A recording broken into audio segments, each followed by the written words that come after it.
ओम शांति। अव्यक्त मुरली रिवाइज 5/12/83।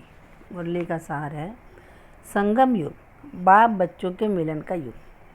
आज सभी मिलन मेला मनाने के लिए पहुंच गए हैं।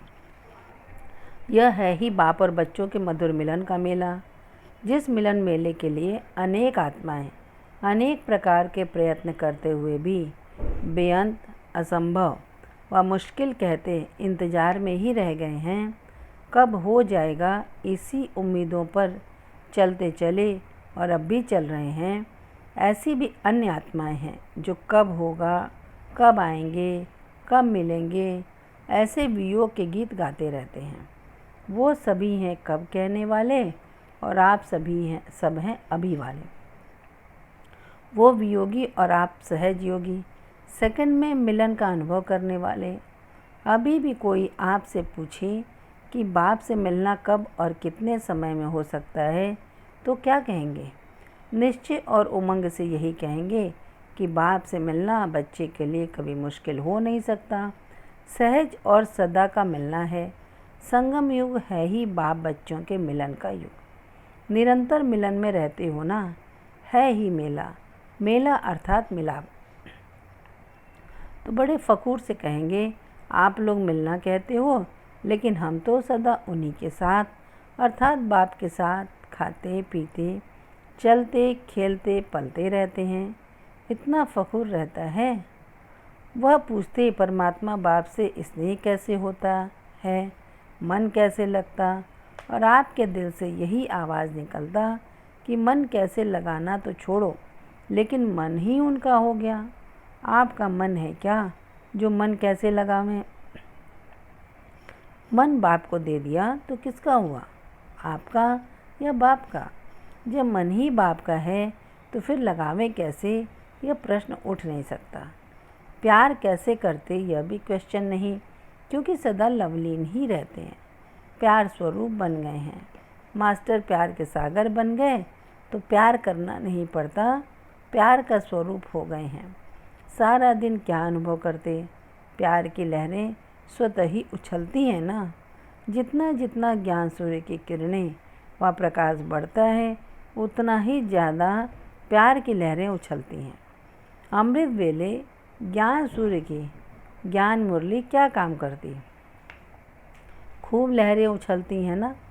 सब अनुभवी हो ना, कैसे ज्ञान की लहरें, प्रेम की लहरें, सुख की लहरें, शांति और शक्ति की लहरें उछलती हैं और उन्हीं लहरों में समा जाते हो। यही अलौकिक वर्षा प्राप्त कर लिया है ना। यही ब्राह्मण जीवन है। लहरों में समाते समाते सागर समान बन जाएंगे। ऐसा मिलन मनाते रहते हो व अभी मनाने आए हो। ब्राह्मण बनकर अगर सागर में समाने का अनुभव नहीं किया तो ब्राह्मण जीवन की विशेषता क्या रही? इस विशेषता को ही वर्षे की प्राप्ति कहा जाता है। सारे विश्व के ब्राह्मण इसी अलौकिक प्राप्ति के अनुभव के चात्रक हैं। अभी भी सर्व चात्रक बच्चे बाप दादा के सामने हैं। बाप दादा के आगे बेहद का हाल है। इस हॉल में भी सभी नहीं आ सकते। सभी बच्चे दूरबीन लेकर बैठे हैं। साकार में भी दूर का दृश्य सामने देखने के अनुभव में बाप दादा भी बच्चों के सहज श्रेष्ठ सर्व प्राप्ति को देख हर्षित होते हैं। आप सभी भी इतने हर्षित होते हो या कभी हर्षित और कभी माया के आकर्षित? माया की दुविधा में तो नहीं रहते हो। दुविधा दलदल बना देती है। अभी तो दलदल से निकल दिल तख्त नशीन हो गए हो ना। सोचो, कहाँ दलदल और कहाँ दिल तख्त? क्या पसंद है, चिल्लाना या तख्त पर चढ़कर बैठना? पसंद तो तख्त है, फिर दलदल की ओर क्यों जाते हो? दलदल के समीप जाने से दूर से ही दलदल अपने तरफ खींच लेती है। नया समझ करके आए हो या कल्प कल्प के अधिकारी समझ आए हो? नए आए हो ना। परिचय के लिए नया कहा जाता है, लेकिन पहचानने में तो नए नहीं हो ना। नए बन पहचानने के लिए तो नहीं आए हो ना। पहचान का तीसरा नेत्र प्राप्त हो गया है, वह अभी प्राप्त करने आए हो। सभी आए हुए बच्चों को ब्राह्मण जन्म की सौगात बर्थडे पर मिली। वह यहाँ बर्थडे मनाने आए हो। बर्थडे की गिफ्ट बाप द्वारा तीसरा नेत्र मिलता है। बाप को पहचानने का नेत्र मिलता है। जन्म लेते नेत्र मिलते सबके मुख से पहला बोल क्या निकला? बाबा। पहचाना तब तो बाबा कहा ना। सभी को बर्थडे की गिफ्ट मिली है, वह किसकी रह गई है? सबको मिली है ना। गिफ्ट को सदा संभाल कर रखा जाता है। बाप दादा को तो सभी बच्चे एक दो से प्यारे हैं। अच्छा, ऐसे सर्व अधिकारी आत्माओं को, सदा सागर के भिन्न भिन्न लहरों में लहराने वाले अनुभवी मूर्त बच्चों को, सदा दिल तक नशीन बच्चों को, सदा मिलन मेला मनाने वाली श्रेष्ठ आत्माओं को, साथ साथ देश व विदेश के दूरबीन लिए हुए बच्चों को, विश्व के अनजान बच्चों को भी बाप दादा याद प्यार दे रहे हैं। सर्व आत्माओं को यथा स्नेह तथा स्नेह संपन्न याद प्यार और वारिसों को नमस्ते। बच्चों की तरफ से बाबा को नमस्ते नमस्ते नमस्ते। दादी जी से बाप के संग का रंग लगा है, बाप समान बन गई। आप में सदा क्या दिखाई देता है? बाप दिखाई देता है। तो संग लग गया ना। कोई भी आपको देखता है तो बाप की याद आती, क्योंकि समाये हुए हो, समाये हुए समान हो गए। इसलिए विशेष स्नेह और सहयोग की छत्र छाया है। स्पेशल पार्ट है और स्पेशल छत्र छाया खास वतन में बनाई हुई है, तभी सदा हल्की हो। कभी बोझ लगता है। छत्र छाया के अंदर होना बहुत अच्छा चल रहा है। बाप दादा देख देख हर्षित होते हैं। पार्टियों से अव्यक्त बाप दादा की व्यक्तिगत मुलाकात। पहला, सारे विश्व में विशेष आत्माएं हैं, यह स्मृति सदा रहती है।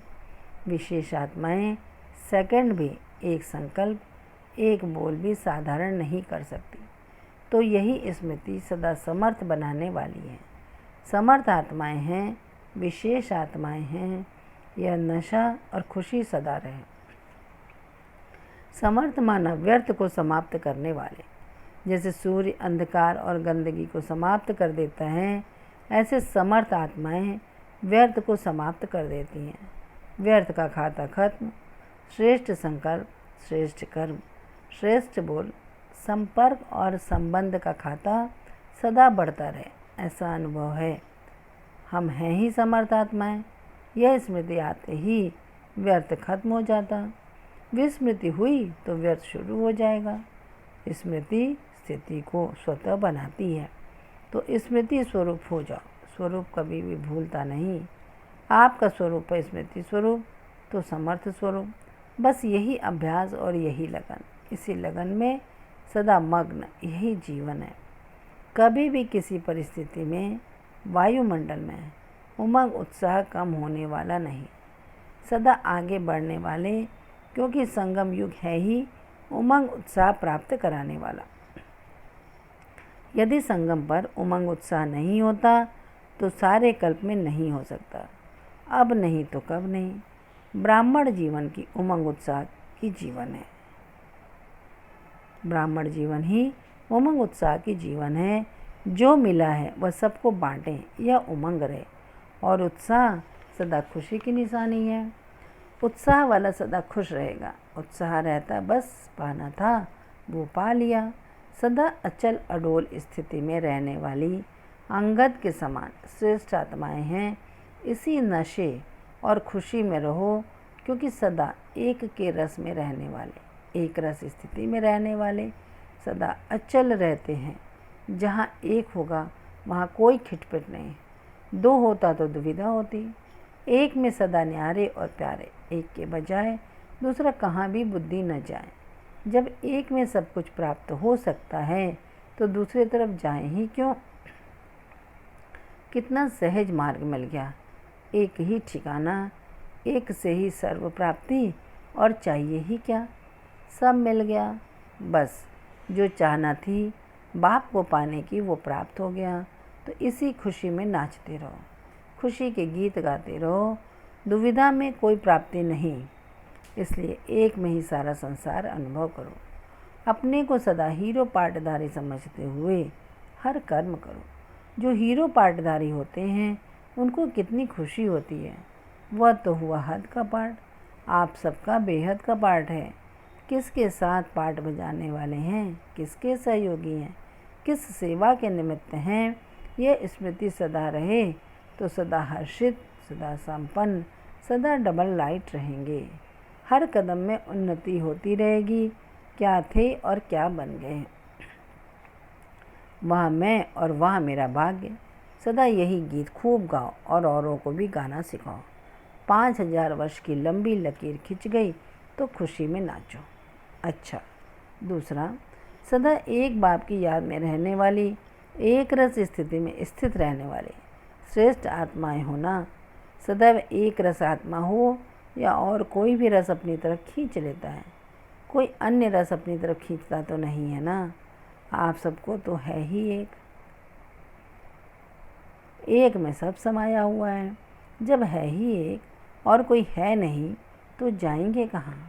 कोई काका, मामा, चाचा तो नहीं है ना। आप सब ने क्या वायदा किया है, यही वायदा किया है ना कि सब कुछ आप ही हो। कुमारियों ने पक्का वायदा किया है, पक्का वायदा किया और वरमाला गले में पड़ी।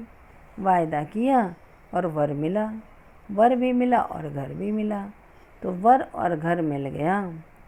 कुमारियों के लिए माँ बाप को क्या सोचना पड़ता है, वर और घर अच्छा मिले। तुम्हें तो ऐसा वर मिल गया जिसकी महिमा जग करता है। घर भी ऐसा मिला है जहाँ अप्राप्त कोई वस्तु नहीं, तो पक्की वरमाला पहनी है। ऐसी कुमारियों को कहा जाता है समझदार। कुमारियाँ तो हैं ही समझदार। बाप दादा को कुमारियों को देखकर खुशी होती है, क्योंकि बच गई। कोई गिरने से बच जाए तो खुशी होगी ना। माताएं जो गिरी हुई थी उनको तो कहेंगे कि गिरे हुए को बचा लिया, लेकिन कुमारियों के लिए कहेंगे गिरने से बच गई। तो आप कितनी लकी हो। माताओं का अपना लक है, कुमारियों का अपना लक है। माताएं भी लकी हैं क्योंकि फिर भी गौपाल की गौएँ हैं। तीसरा, सदा मायाजीत हो। जो मायाजीत होंगे उनको विश्व कल्याणकारी का नशा जरूर होगा। ऐसा नशा रहता है बेहद की सेवा अर्थात विश्व की सेवा। हम बेहद के मालिक के बालक हैं, यह स्मृति सदा रहे। क्या बन गए, क्या मिल गया, यह स्मृति रहती है। बस इसी खुशी में सदा आगे बढ़ते रहो। बढ़ने वालों को देख बाप दादा हर्षित होते हैं। सदा बाप के याद की मस्ती में मस्त रहो। ईश्वरीय मस्ती क्या बना देती है, एकदम फर्श से अर्श निवासी। तो सदा अर्श पर रहते हो या फर्श पर, क्योंकि ऊंचे से ऊंचे बाप के बच्चे बने तो नीचे कैसे रहेंगे। फर्श तो नीचे होता है, अर्श है ऊंचा तो नीचे कैसे आएंगे। कभी भी बुद्धि रूपी पाँव फर्श पर नहीं ऊपर। इसको कहा जाता है ऊंचे से ऊंचे बाप के ऊंचे बच्चे। यही नशा रहे। सदा अचल अडोल सर्व खजानों से संपन्न रहो। थोड़ा भी माया में डगमग हुए तो सर्व खजानों का अनुभव नहीं होगा। बाप द्वारा कितने खजाने मिले हुए हैं, उन खजानों को सदा कायम रखने का साधन है सदा अचल अडोल रहो। अचल रहने से सदा ही खुशी की अनुभूति होती रहेगी। विनाशी धन की भी खुशी रहती है ना। विनाशी नेतापन की कुर्सी मिलती है, नाम शान मिलता है तो भी कितनी खुशी होती है। यह तो अविनाशी खुशी है। यह खुशी उसे रहेगी जो अचल अडोल होंगे। सभी ब्राह्मणों को स्वराज्य प्राप्त हो गया है। पहले गुलाम थे, गाते थे मैं गुलाम मैं गुलाम, अब स्वराज्यधारी बन गए, गुलाम से राजा बन गए। कितना फ़र्क पड़ गया। रात दिन का अंतर है ना। बाप को याद करना और गुलाम से राजा बनना, ऐसा राज्य सारे कल्प में नहीं प्राप्त हो सकता। इसी स्वराज्य से विश्व का राज्य मिलता है। तो अभी इसी नशे में सदा रहो। हम स्वराज्य अधिकारी हैं तो यह कर्मेंद्रियाँ स्वतः ही श्रेष्ठ रास्ते पर चलेंगी। सदा इसी खुशी में रहो कि पाना था जो पा लिया, क्या से क्या बन गए, कहाँ पड़े थे और कहाँ पहुँच गए। अच्छा, वरदान। प्रवृत्ति में रहते एक बाप के साथ कंबाइंड रहने वाले देह के संबंधों से निवृत्त भव। स्पष्टीकरण। प्रवृत्ति में अगर पवित्र प्रवृत्ति का पाठ बजाना है तो देह के संबंधों से निवृत्त रहो। मैं पुरुष हूँ, यह स्त्री है, यह भान स्वप्न में भी नहीं आना चाहिए। आत्मा भाई भाई है तो स्त्री पुरुष कहाँ से आए?